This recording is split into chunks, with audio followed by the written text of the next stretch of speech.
الحمد لله حمدا موافيا لنعمه مكافئا لمزيده، والصلاة والسلام على سيدنا محمد وآله وصحبه وجنوده، أما بعد. قال الله سبحانه وتعالى: واستعينوا بالصبر والصلاة، صدق الله العظيم. وقال النبي صلى الله عليه وسلم: من بطأ به عمله لم يسرع به نسبه، او كما قال رسول الله صلی اللہ علیہ وسلم.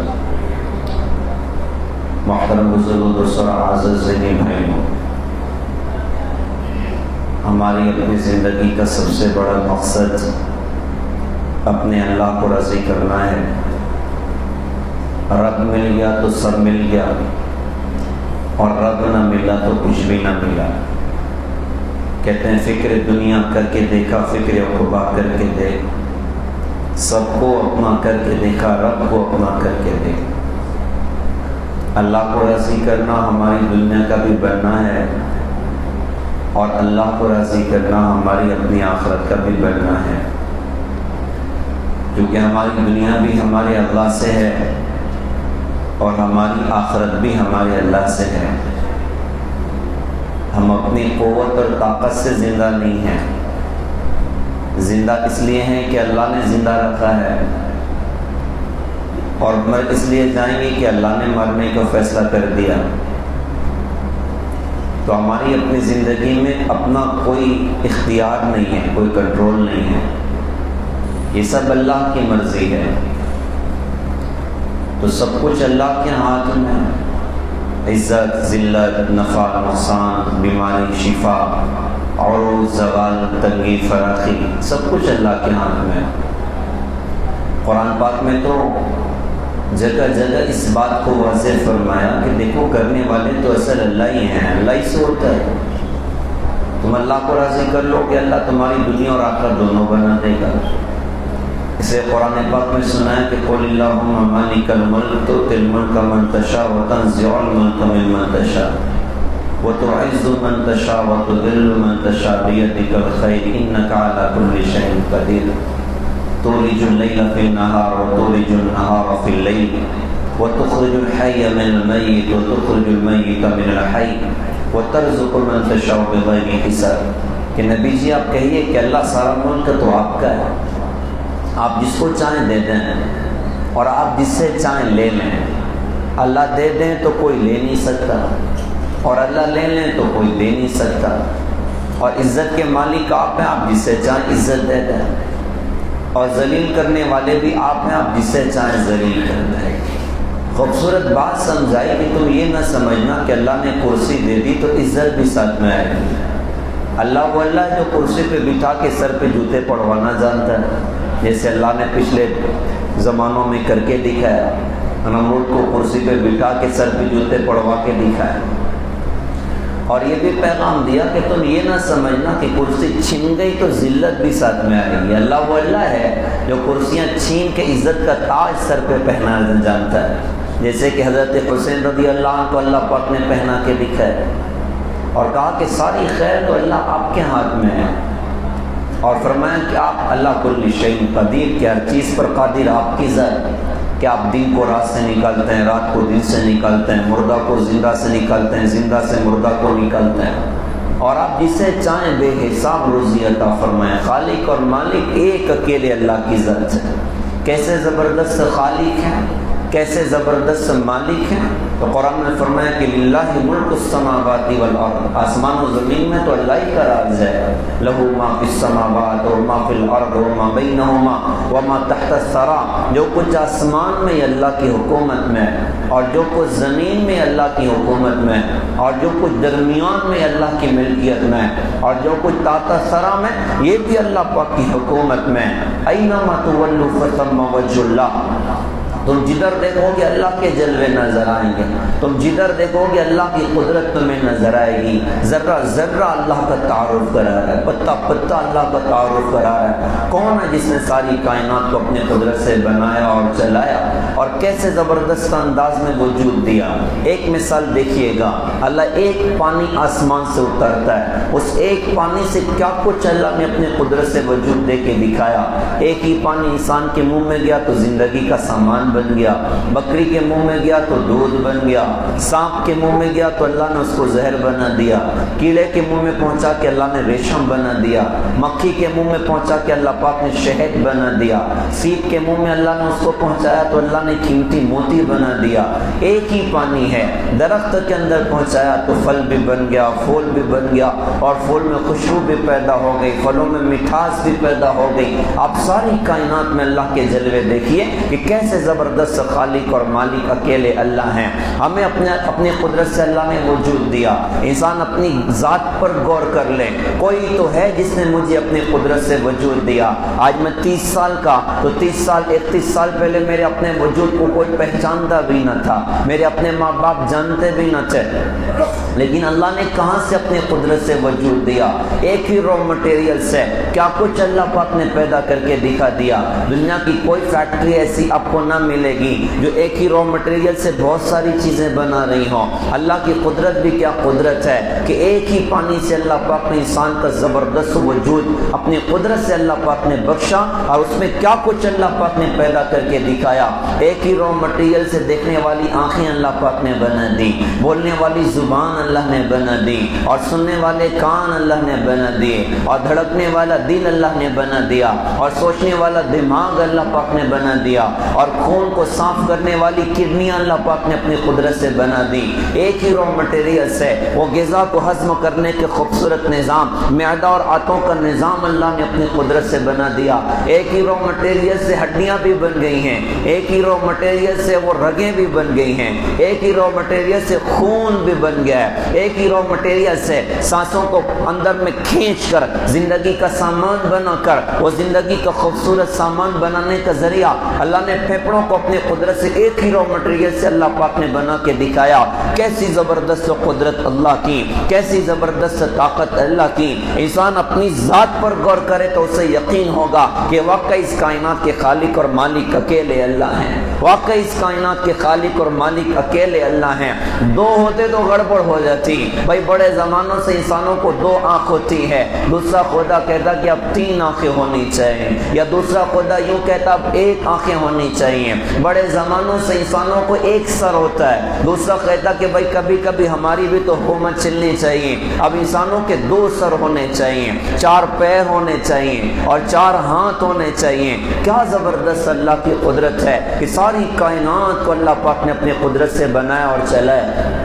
تو ہماری دنیا ہمارے اللہ سے ہے، ہمارے ساتھ ہوگا وہ جو اللہ چاہیں گے، ہمارا کام بنے گا اللہ کے بنانے سے، عزت ملے گی اللہ کے دینے سے، اور حفاظت ہوگی اللہ کے کرنے سے، اور ہماری مرنے کے بعد کی زندگی، ہماری قبر بھی ہمارے اللہ سے ہے، ہماری حشر بھی ہمارے اللہ سے ہے، پل صراط کا گزرنا بھی اللہ سے جڑا ہوا، حساب کتاب کی آسانیاں بھی اللہ سے جڑی ہوئی، جہنم سے بچنے کا تعلق اللہ کی ذات سے ہے، اور جنت میں پہنچنے کا تعلق اللہ کی ذات سے ہے۔ ہم اللہ کو راضی کرنے، اللہ اپنی قدرت سے دنیا بھی ہماری بنا کے دکھائیں گے، اور آخرت بھی اللہ پاک ہماری اپنی بنا کے دکھائیں گے۔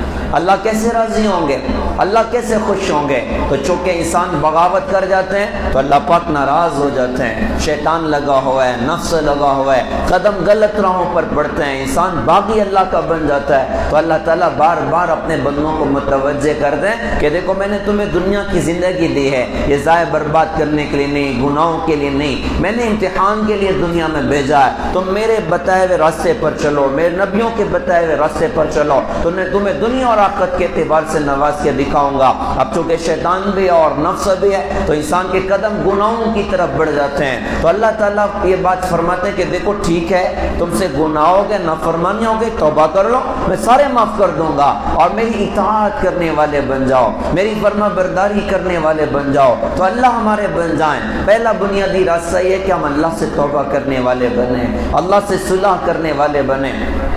اللہ سے توبہ، اللہ تو بہت معاف کرنے والے، اللہ تو بہت رحم کرنے والے، اللہ تو اپنے بندوں سے بہت زیادہ پیار کرنے والے۔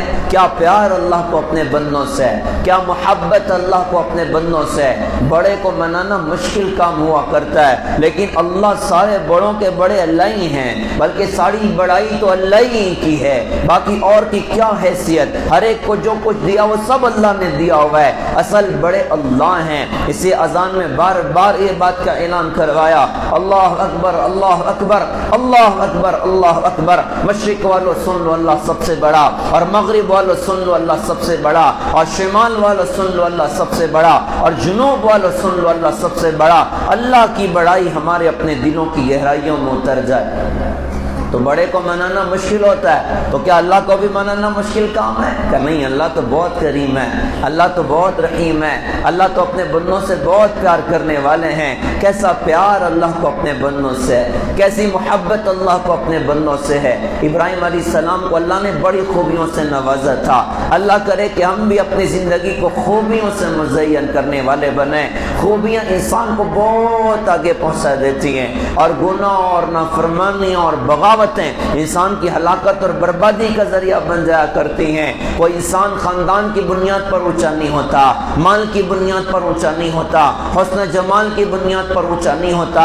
بندہ جو اللہ اس کی رسول کی نظروں میں قیمتی بنتا ہے وہ خوبیوں کی وجہ سے بنتا ہے۔ ایمان ہے، نماز ہے، تقوی ہے، توکل ہے، حیا ہے، پاک دامنی ہے، سخاوت ہے، شجاعت ہے، آنکھوں کا جھکانا ہے، مخلوق کے ساتھ رحم دلی کا معاملہ کرنا ہے، اوروں کے حقوق ادا کرنا ہے۔ ان باتوں کی وجہ سے بندہ اللہ کی نظروں میں قیمتی بنتا ہے۔ حدیث پاک کا وہ جملہ بار بار نظر کے سامنے رکھنا چاہیے، من بطأ به عمله لم يسرع به نصبه۔ جس بندے کے برے اعمال اس کو اللہ کی رحمت سے دور کر دیں، اس کا اونچے خاندان والا ہونا اس کو اللہ کے قریب نہیں کر سکتا، اللہ کے قریب نہیں کر سکتا۔ انسان اپنی زندگیوں کو خوبیوں والا بنائے۔ تو ابراہیم علیہ السلام کے اندر بہت ساری خوبیاں تھیں۔ ان کی ایک خوبی یہ تھی، وہ روزانہ کسی نہ کسی کو کھانے کی دعوت دیا کرتے تھے، اوروں کا اکرام کیا کرتے تھے۔ ایک مرتبہ ایک بڑے میاں مل گئے، کہا جی چلیے کھانا کھا لیجیے۔ وہ بھوکے تھے، کہا جی ٹھیک ہے میں چلتا ہوں۔ اب وہ کھانا کھانے کے لیے آیا اور دسترخوان پر کھانا رکھا، انہوں نے کھانا شروع کیا لیکن بسم اللہ نہیں پڑھی۔ ابراہیم علیہ السلام نے فرمایا بھیا پہلے بسم اللہ تو پڑھو، اس کے بعد کھانا کھاؤ۔ انہوں نے کہا جی میں تو کسی اللہ کو جانتا ہی نہیں، اس کا نام کیوں لوں؟ ابراہیم علیہ السلام کو غصہ آیا، کھانا اس کے آگے سے کھینچ لیا اور فرمایا نکل جاؤ یہاں سے، تمہارے لیے کھانا نہیں ہے، تم اللہ کا نام نہیں لیتے ہو۔ اور وہ بھی غصہ ہو کے ناراض ہو کے باہر نکل گئے۔ اب جب باہر وہ بڑے میاں نکل گئے تو اللہ پاک کی طرف سے ابراہیم علیہ السلام کے پاس حضرت جبرائیل آ گئے اور ایک پیار بھری ڈانٹ لے کر آئے، اور ڈانٹ یہ تھی کہ ابراہیم بندہ تو میرا تھا، کھانا تو نے چھین لیا، 70 سال کے کفر کے باوجود میں نے اس کا کھانا بند نہیں کیا تھا، آج اس نے تیرے سامنے میرا ایک مرتبہ نام نہیں لیا تو تو نے کھانا چھین لیا، یا اس کو واپس بلا کے کھانا کھلا۔ ابراہیم علیہ السلام تو اللہ کے عاشق تھے نا، اور اتنے بڑے عاشق تھے، میں فقیر اندازہ نہیں کر سکتا کہ اس بندے کے دل میں کیسے اللہ کی محبت کا سمندر جوش مارتا تھا، اور ٹھاٹے مارتا ہوا کیسا اللہ کی محبت کا سمندر تھا۔ جو بندہ اللہ کا نام سننے کے لیے اپنی ساری پراپرٹی کو داؤ پر لگا دے، اپنی جان کو بیچنے کے لیے تیار ہو جائے۔ مشہور واقعہ کہ جنگل میں بکریاں چرا رہے تھے، فرشتوں میں بات چلی کہ اللہ نے ان کو اپنا خلیل بنایا تو محبت کا امتحان بھی تو ہونا چاہیے۔ ایک فرشتہ انسانی شکل میں اترا اور اس نے اللہ کی تعریف بیان کی، سبحان ذی الملک والملکوت، سبحان ذی العزت والعظمت والہیبت والقدرت والکبریاء والجبروت۔ اللہ کی تعریف سنی، ظاہر سی بات ہے جس سے محبت ہوتی ہے اس کے نام سے بھی محبت ہوتی ہے۔ اللہ کرے کہ ہمیں اللہ سے محبت ہو جائے، ہمیں اللہ سے تعلق ہو جائے۔ اللہ کی محبت بھی عجیب دولت ہوا کرتی ہے، جن کو ہوتی ہے ان کی کیفیت یہ بنتی ہے، مجھ کو نہ اپنا ہوش نہ دنیا کا ہوش ہے، بیٹھا ہوں مست ہو کے تمہارے جمال میں، اور تاروں سے پوچھ لو میری روداد زندگی، راتوں کو جاگتا ہوں تمہارے خیال میں، ہر تمنا دل سے رخصت ہو گئی، اب تو آجا اب تو خلوت ہو گئی، ایک جو تجھ سے محبت ہو گئی، ساری دنیا ہی سے وحشت ہو گئی، لا کے جھڑکو اب کہاں ہٹتا ہے دل، ہو گئی اب تو محبت ہو گئی۔ اللہ کرے کہ ہمیں اللہ سے محبت ہو جائے، اللہ سے تعلق ہو جائے، رات کم پڑ جائے گی اللہ کی یاد میں، دن کم پڑ جائیں گے اللہ کی یاد میں، اور ایک عجیب کیفیت اللہ تعالیٰ عطا کرے گا۔ اللہ ہم سب کو وہ دولت عطا کریں۔ ابراہیم علیہ السلام نے اللہ کی تعریف سنی، بے قرار ہو گئے، کہا کہ بھائی تم نے اللہ کی تعریف کی کجی کی، ایک بار اور کہہ دو نا، کیا دو گے؟ ابراہیم علیہ السلام نے فرمایا بکریاں میری ہیں، آدھی بکریوں کا ریوڑ تیرا، کہ ٹھیک ہے سودا منظور ہے۔ اللہ کی تعریف کی محبت بھڑک اٹھی، کہا بھائی ایک بار اور کہہ دو، کہا جی اب کیا دو گے؟ کہا آدھی بکریوں کا ریوڑ بچہ یہ بھی دینے کے لیے تیار، کہ سودا منظور۔ پھر اللہ کی تعریف بیان کی اور محبت نے جوش مارا۔ ابراہیم علیہ السلام نے فرمایا ایک بار اور کہہ دو نا۔ اس نے کہا اب تو کچھ بچا ہی نہیں ہے دینے کے لیے۔ ابراہیم علیہ السلام نے فرمایا کہاں، یہ بکریاں ساری تمہاری ہو چکی ہیں، ان بکریوں کے چرانے کی واسطے کوئی غلام اور چرواہ بھی تمہیں چاہیے، میں اپنے رب کا نام سننے کے لیے، اپنی ذات کا سودا کرنے کے لیے تیار ہوں۔ جو اللہ کی محبت میں اپنی ذات کا سودا کرنے کے لیے تیار ہو جائے، کیا وہ اللہ کی ڈانٹ برداشت کر سکتے تھے؟ فوراً بے قرار ہو گئے۔ ابراہیم علیہ السلام کو جبرائیل نے بتایا کہ اللہ تو یہ فرمان ہے کہ بندہ میرا تھا، کھانا تو نے چھین لیا۔ وہ فوراً گھبرائے اور گھر کے باہر نکل کے وہ بڑے میاں کو تلاش کیا، کہا جی معاف کریں اور چل کے کھانا کھا لیں۔ اس نے کہا جی آپ عجیب آدمی ہیں، پہلے بلایا پھر نکالا، اب واپس بلاتے ہو۔ ابراہیم علیہ السلام نے پیچھے کی کارگزاری سنائی کہ اصل میں معاملہ یہ ہے کہ میرے اللہ نے مجھے ڈانٹا کہ ابراہیم بندہ تو وہ میرا تھا، کھانا تو نے کیوں چھین لیا۔ اس نے جب پیچھے کی کارگزاری سنی تو کہا کہ جی پہلے کھانا تو میں بعد میں کھاؤں گا، پہلے مجھے کلمہ پڑھاؤ۔ اس نے پہلے کلمہ پڑھا لا الہ الا اللہ ابراہیم خلیل اللہ، اس کے بعد اس بندے نے کھانا کھایا۔ یہ اللہ کا تعلق ہے غیر ایمان والے کے ساتھ، تو ایمان والوں سے اللہ کتنا پیار کرے گا، ایمان والوں سے اللہ کتنی محبت کرے گا۔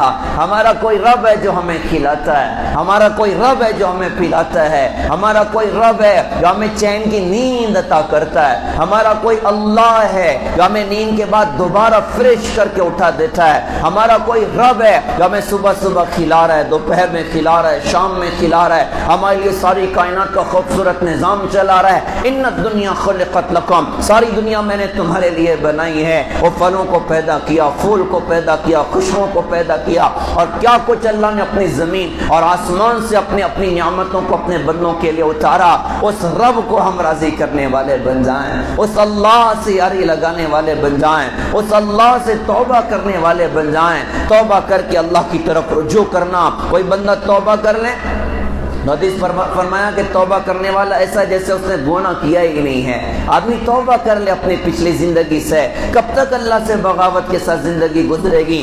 توبہ کر لیا، اب توبہ کرنے کے بعد اللہ راضی رہے تو کیا کرنا پڑے گا؟ تو اس کا راستہ یہ ہے اللہ کو راضی کرنے کا، اللہ کو خوش کرنے کا، اللہ کو اپنا بنانے کا کہ تاجدار مدینہ، کالی کملی والے، سنہری جالی والے، سبز گنبد کی مکی وجہ تخلیق کائنات، محبوب رب العالمین، مزمل و مدثر طہ و یاسین، احمد مجتبی محمد مصطفیٰ محمد الرسول اللہ صلی اللہ علیہ وسلم کی زندگی کو اپنی زندگی میں جگہ دی جائے، آپ کی پاکیزہ تعلیمات کو اپنی زندگی میں جگہ دی جائے۔ قرآن کا اعلان ہے کہ نبی جی آپ سارے لوگوں سے کہہ دیجئے قل ان کنتم تحبون اللہ فاتبعونی یحببکم اللہ، اگر تم اس بات کا دعویٰ ہے کہ تم اللہ سے پیار کرتے ہو تو تم کیا کرو کہ تم میری اتباع کرو، اللہ بھی تم سے پیار کرے گا، اللہ بھی تم سے محبت کرے گا۔ ہماری نجات اور کامیابی کا راستہ یہ ہے اور جنت تک پہنچنے کا راستہ یہ ہے کہ ہم اپنی پوری کی پوری زندگی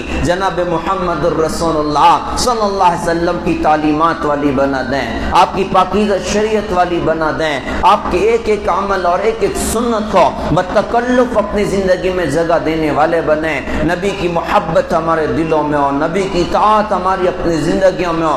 آج دعوت ہم کر لیتے ہیں کہ صاحب ہمیں نبی سے محبت ہے، لیکن نبی کی محبت کیا ہوا کرتی ہے؟ یہ عاشقوں کی زندگی پڑھ کے نظر آئے گا، یہ غلاموں کی زندگی پڑھ کے نظر آئے گا کہ نبی کا عشق کیسی چیز ہوا کرتا ہے اور نبی کی محبت کیسی چیز ہوا کرتی ہے۔ حضرت عمر فاروق رضی اللہ عنہ کا زمانہ اور مسجد نبوی میں دینی مجلس لگے ہوئے ہے اور دینی باتوں کا مذاکرہ چل رہا ہے اور ہر بندہ کوئی نہ کوئی حدیث پیش کر رہا ہے، کوئی اچھی بات پیش کر رہا ہے، کوئی واقعہ سنا رہا ہے۔ ایک پردیسی آدمی ادھر بیٹھا ہوا، وہ بڑی پیاری پیاری باتیں خدمت میں پیش کر رہا ہے۔ اچانک دو بچے کھڑے ہو گئے اور کھڑے ہو کر کہا کہ امی صاحب، یہ بندہ بات تو بہت اچھی کر رہا ہے لیکن یہ ہمارے اپنے باپ کا قاتل ہے، بہت دن سے ڈھونڈتے تھے ملتا نہیں تھا، آج ہم کو ادھر دکھا ہے۔ مجلس کا رنگ بدل گیا۔ حضرت عمر رضی اللہ عنہ اس آدمی سے فرمایا یہ بچے کیا کہہ رہے ہیں؟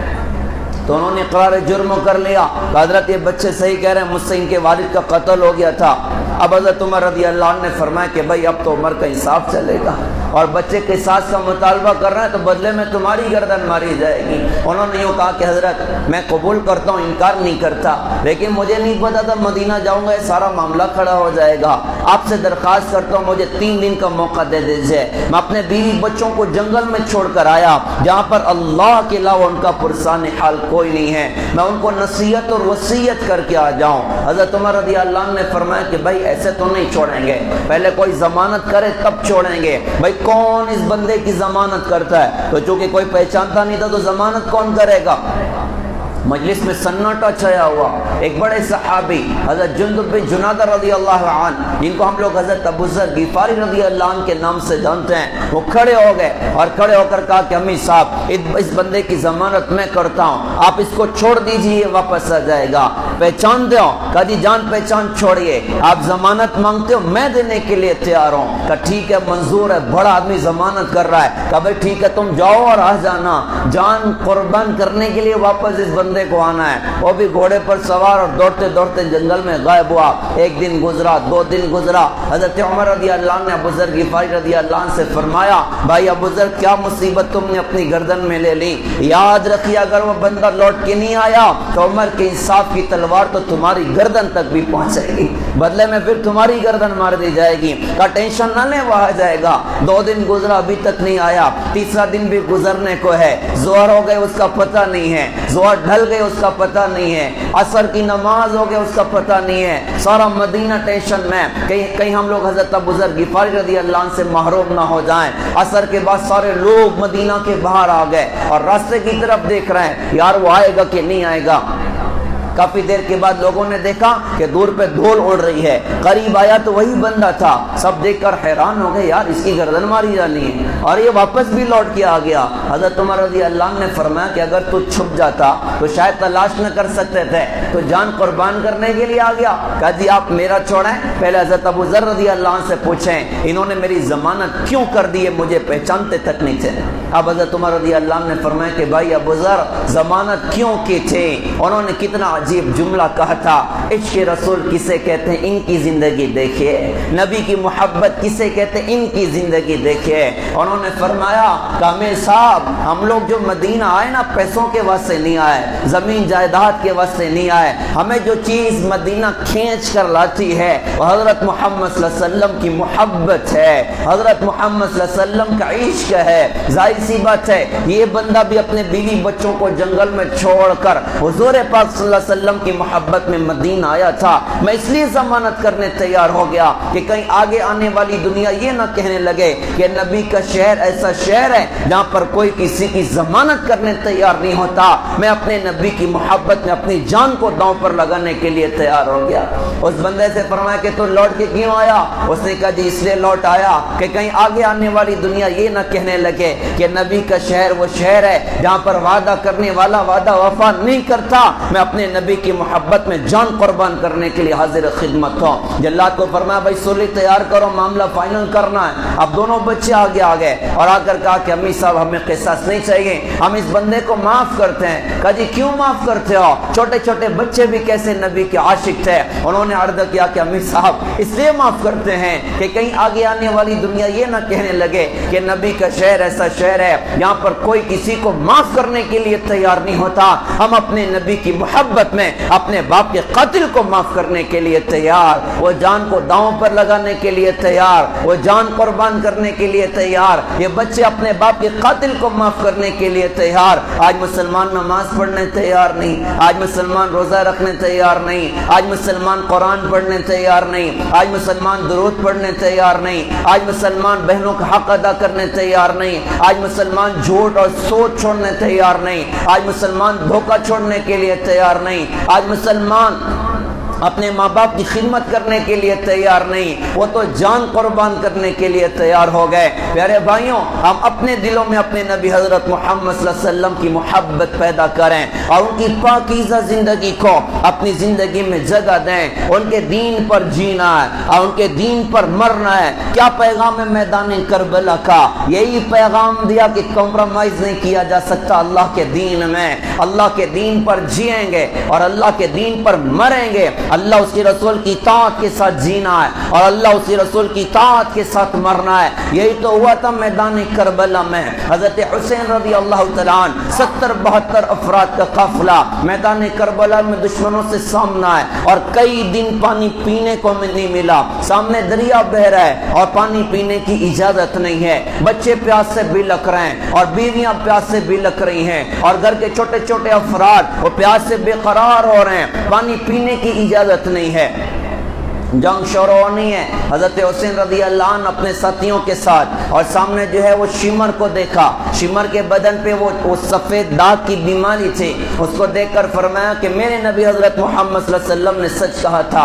کسی نے پوچھا کیا بات ہے؟ کہ میں نے اپنے نبی کی زبان سے سنا تھا کہ میں دیکھ رہا ہوں ایک چتکبرا کتا میری اپنی اولاد کا خون پی رہا ہے، دیکھو شمر نگاہوں کے سامنے کھڑا ہوا ہے۔ جنگ شروع ہونے سے پہلے اونگ آ گئی، آنکھ کھلی، مسکرانے لگے، ان کی بہن زینب بھی ساتھ میں تھی، کہا کہ بھیا کیوں مسکرائے ہو؟ ارشاد فرمایا کہ میں نے خواب میں اپنے نانا حضور پاک صلی اللہ علیہ وسلم کو دیکھا ہے اور نانا جان مجھ سے فرماتے ہیں بیٹا میں تجھے لینے کے لیے آ چکا ہوں، میں تجھے لینے کے لیے آ چکا ہوں۔ کتنی بڑی شخصیت ہیں، اور آج میدان کربلا میں کیا کچھ ہونے کو ہے۔ دشمنوں سے جنگ شروع ہوئی ہے، جنگ ہوتے ہوتے ظہر کی نماز کا وقت ہوا، تقریباً آدھے ساتھی شہید ہو چکے ہیں، نماز کا وقت ہوا۔ حضرت حسین رضی اللہ عنہ نے اپنے ایک ساتھی حضرت زہیر سے فرمایا جاؤ جا کے ان کوفے والوں سے کہو کہ تھوڑی دیر کے واسطے جنگ بند کر دو، ہمیں نماز پڑھنی۔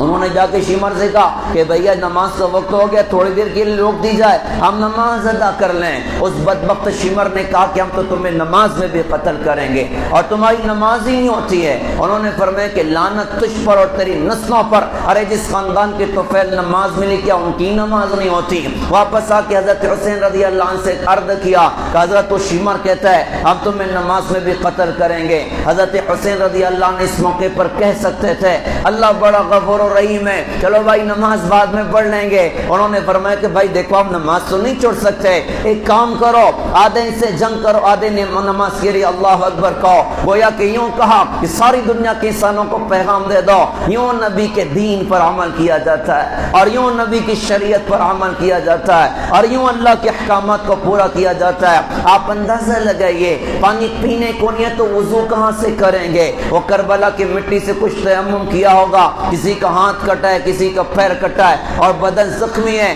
اللہ اکبر کہی جا رہی اور نماز ادا کی جا رہی ہے۔ آدھے جنگ کر رہے ہیں، آدھے نماز پڑھ رہے ہیں، آدھے جنگ کر رہے ہیں، آدھے نماز پڑھ رہے ہیں۔ ظہر کی نماز اس کیفیت کے ساتھ ادا کی ہے۔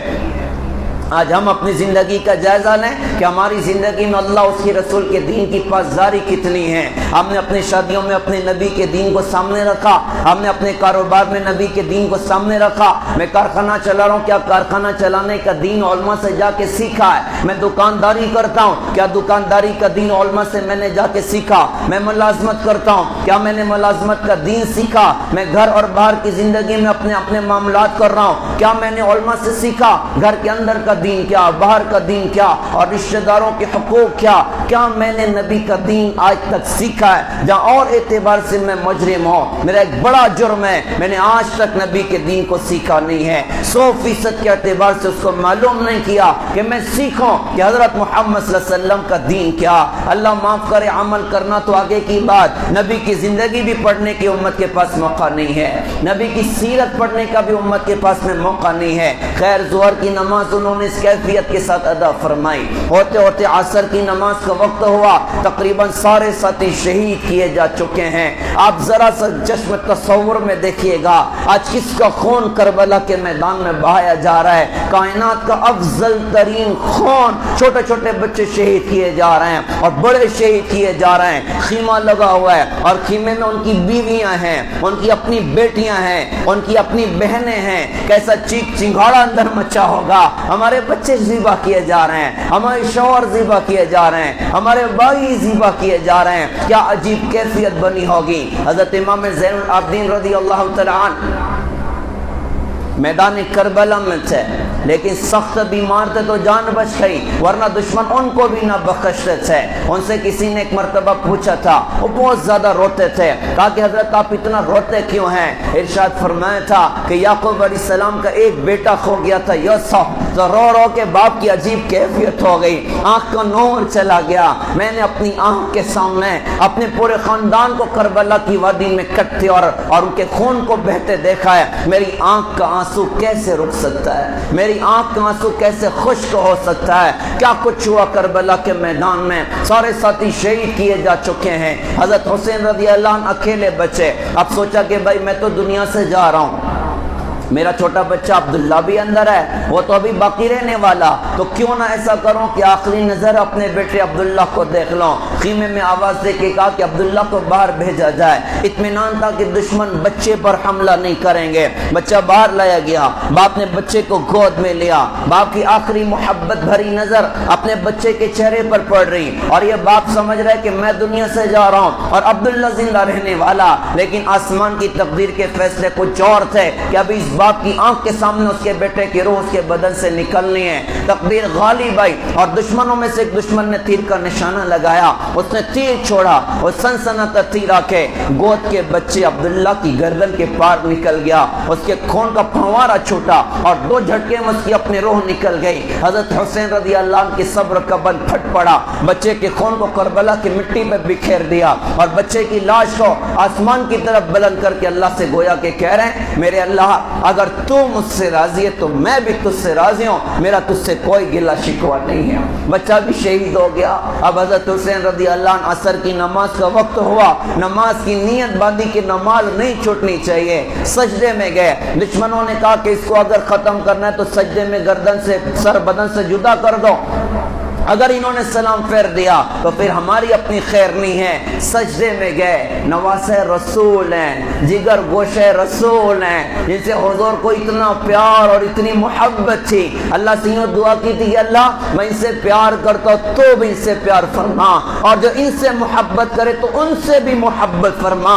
ارشاد فرمایا کہ یہ جنت کے نوجوانوں کے سردار حسن اور حسین ہیں, اور ان کا اتنا بڑا درجہ اللہ کی رسول نے سنایا. اور آج سجدے کی حالت میں وہ اللہ کی بارگاہ میں پہنچ رہے ہیں. اللہ بڑا غفور الرحیم ہے, لیکن پیغام دیا کہ تمہیں نمازیں پڑھنی ہے, تمہیں اللہ اس کے رسول کے احکامات پر عمل کرنا ہے, تمہیں اللہ کے دین پر چلنا ہے. لہذا پیارے بھائیوں, ہم سب کے لیے عبرت کا مقام ہے کہ ہم اپنی زندگی میں جناب محمد الرسول اللہ صلی اللہ علیہ وسلم کے دین کو جگہ دیں, آپ کی پاکیزہ تعلیمات کو جگہ دیں. عزت ہمارا مقدر ہوگی اور عروج ہمارا اپنا مقدر ہوگا. بظاہر گردن بدن سے جدا کر دی جائے, بظاہر بوٹیاں الگ الگ کر دی جائیں. حضرت حسین رضی اللہ عنہ نبی کے دین پر جیے ہیں. بظاہر تو بدن سے سر جدا کر دیا گیا, لیکن عزت کس کو ملی ہے اور مقام کس کو ملا ہے اور رتبہ کس کو ملا ہے اور جنت کے فیصلے کس کے لیے ہیں. بظاہر تو بوٹیاں کاٹ دی گئیں, لیکن عزت ان کا اپنا مقدر ہے اور عروج ان کا اپنا مقدر ہے. اور دوسری طرف ابن زیاد کو دیکھیے گا, بظاہر کرسی مل گئی ہے, بظاہر عہدہ مل گیا ہے, لیکن ذلت اور تباہی اس کا اپنا مقدر بنی. لہذا پیارے بھائیوں, ہم بھی اپنی زندگی میں اپنے نبی کے دین کو جگہ دیں, آپ کی پاکیزہ تعلیمات کو جگہ دیں. اللہ دنیا اور آخرت کے اعتبار سے ہمیں نوازیہ دکھائے گا.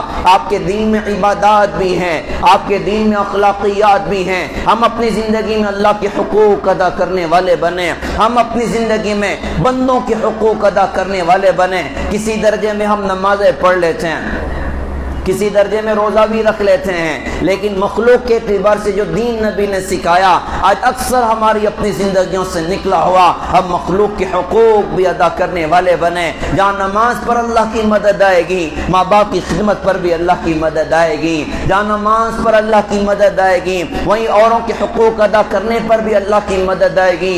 جہاں نماز پر اللہ کی مدد آئے گی، وہیں گناہوں سے بچنے پر بھی اللہ کی مدد آئے گی۔ لہٰذا ہم اپنی زندگی میں 100% کے اعتبار سے حضرت محمد صلی اللہ علیہ وسلم کے دین کو جگہ دیں۔ ہمیں نبی کا دین سیکھنا بھی ہے اور سارے عالم میں نبی کا دین زندہ کرنا بھی ہے۔ اس کے لیے 3 کام ہمیں بطور خاص کرنے کی ضرورت ہے۔ ایک کام یہ کریں کہ علماء سے جڑ کر زندگی گزاریں، موت میت علماء، کاروبار علماء، تجارت علماء، ملازمت علماء۔ ہمارے فیملی مفتی صاحب ہونے چاہیے، ہمارے فیملی مفتی صاحب ہونے چاہیے۔ اگر بیٹے کی شادی ہے تو کیسے کرنا آپ بتائیے اسلامی تعلیمات کی روشنی میں۔ حضرت اس سے ترقی کے معاملات ہیں، آپ بتائیے کیسے کرنا اسلامی تعلیمات کی روشنی میں۔ ایک بات جا کر علماء سے پوچھی جائے، اللہ زندگی آسان کر دے گا، اللہ زندگی آسان کر دے گا۔ علماء سے جڑنا ہے۔ دوسری بات عرض کرتے ہیں، بدن بیمار ہوتا ہے، ہم ڈاکٹر کے پاس جاتے ہیں، یہ روح بھی بیمار ہوتی ہے، اور روح کی بیماریاں انسان کو جہنم کی آگ تک پہنچا دیتی ہیں۔ حسد ہے، جلن ہے، بغض ہے، عداوت ہے، بڑا بڑھنے کا جذبہ ہے، اور سستی اور کائنی اور غفلت اور گناہ اور زنا اور شراب اور عیاشیاں اور فحاشیاں، یہ ساری کی ساری روح کی بیماریاں ہیں جو انسان کی ہلاکت اور بربادی کا ذریعہ بنتی ہیں۔ ان بیماریوں کی اصلاح اللہ والوں کی صحبت، کہ ہم اللہ والوں سے دوستیاں کریں، اللہ والوں کے ہاتھوں میں اپنا ہاتھ دیں اور اپنی بیماریاں رکھیں کہ حضرت یہ گناہ نہیں چھوٹ رہا ہے، یہ بیماری میرے اندر ہے، میں کیا کروں، میں نماز کی پابندی نہیں کر پا رہا ہوں، قرآن پڑھنے میں جی نہیں لگ رہا ہے، حضرت مجھے کیا کرنا چاہیے، میری نظر قابو میں نہیں ہے، مجھے کیا کرنا چاہیے۔ اس کی اصلاح بڑی ضروری ہے، روحانی بیماریوں کی اصلاح بڑی ضروری ہے، اس کا راستہ اللہ والوں کی صحبت ہے۔